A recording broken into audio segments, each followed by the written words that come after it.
right, y'all, time for an update. For those of you that don't know me, my name is Amber, and if this is your first time, welcome. If this is not your first time, welcome back. So to pick up from the last video, we needed a 5-bedroom house to be able to fit us all. And after looking at about 2 houses, I was already discouraged. That's all it took, right? Like already I was getting discouraged because just the history of all of this. And I was just like, nothing wrong with the homes. They were newly homes, but there was still so much work that needed to be done in order to turn it into a 5-bedroom. And not to mention the yard work that the city required that needed to be done too. And it was just getting more and more expensive. So I was getting discouraged, like, is this the best we're gonna be able to do? But the search continued. We kept looking at house after house, but nothing was really fitting what we needed except for one. And in that time frame, I was having a hard time. Jonah and I were both praying, Lord, if this is not your will, if it is not time to buy, close the door immediately. Just close the door from the very beginning. But the door wasn't closing. And we kept getting further into the process, and things were happening super fast. And I couldn't take the pressure of it anymore. And I'm like, are we really about to do this? Is this really happening? But at the same time, we kept waiting for the other shoe to drop. We've been down this road before. We're waiting. When is it going to happen? You have to understand, this is our dream. This is what we've been waiting for, longing for, desiring, and working toward. And yet the pressure was just getting so hard, so intense. And I had what you would call a Shunammite woman experience, where in the Bible, the Shunammite woman, there's a couple of them, but one specifically, her and her husband added a room to their house so that when the man of God, Elisha, would come into town, he would have somewhere to stay. And they fully furnished his room, and every time he came, they supplied his needs. He lacked nothing. It was just from such a generous heart that they wanted to do this for this man of God. And one day, Elisha asked his servant, well, what can we do to bless her? What does she want? And his servant told him, well, they don't have a son. So he calls for her, and she's standing in his doorway. And he says, by this time next year, you will be with child, basically. And she's like, hold up, time out. Nope, don't say that. Don't tell me that. Like, you have no idea what that means to me. You have no idea that desire in my heart, what I've longed for. Take it back. Like, don't say that. Take it back, right?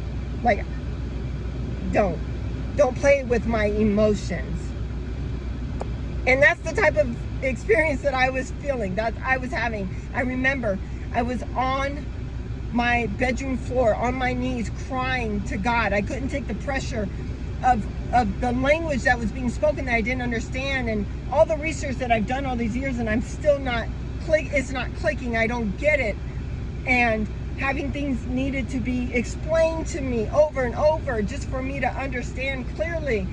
And things were happening so fast, and the pressure, and could this really be happening? Is this really a blessing from God? Also afraid that it could be a trap, right? What if we get into this house and we can't afford it anymore, when the bills are piling up, and then we're gonna live miserable lives here, you know, we're stuck. Just all these different things that were happening. And I told God I couldn't take the pressure. I'm sitting there and I'm on my knees and I'm crying. I'm like, God, I don't want it. I don't want it. After I said those words, everything stopped. Everything stopped. It was as if those words covered my mind in a way that I could no longer see any possibility of us owning a home. And it prevented me from operating in faith. I mean, that's what the enemy wants, right? He wants us to just give up on the whole thing. Why? Because the blessing he's ready to give us is for a purpose. that's going to outlast us. For about 2 weeks, everything stopped. Nothing was happening. And honestly, it felt nice. The pressure was gone. It felt nice. I felt relieved. However, at the same time, it was still lingering over my head because I knew my mom needed a place to go to, and we couldn't stay where we were at. And so we still didn't know what we were going to do. So something still needed to give. Something still needed to happen. But on a Wednesday night, I was driving my kids to youth, and God revealed to me what those words did. I don't want it. Those were the words that actually made everything stop. The words I spoke out made everything stop. And after he revealed that to me, I repented immediately.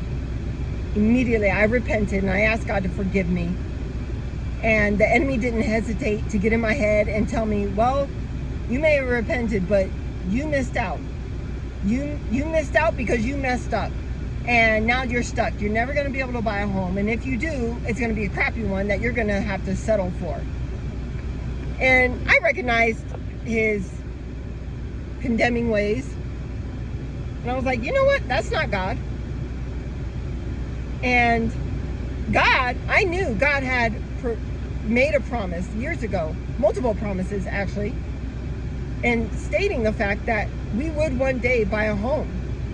And so I just thought, if not now, when? Right? I mean, I'm going to say that again. If not now, when? And so that was on a Wednesday night. The very next morning, Thursday morning, I'm doing my devotion and I see a scripture for the third time. And I thought, oh wow, God, I'm so sorry it took me this many times for you to get my attention. But it was from Joshua 1:11, where it says, provide provisions for yourselves. And it was to Joshua and the Israelites when they were getting ready to cross the Jordan River to enter into their promised land. And so after reading that, provide provisions for yourselves, I thought, oh my goodness, I know what to do next. And not that I assumed, I just knew in my spirit what God was telling me to do. And I went out and I told my kids, we're packing. And they looked at me confused. I said, look, I know we don't have a house to go move into yet, but we're going to start packing, believing that God has a house for us. So we started packing. That very same afternoon, Joel came home and he said, Bev, I think we can afford the house. And he's looking around like, oh wow, you have already started packing. I was like, yes, we did.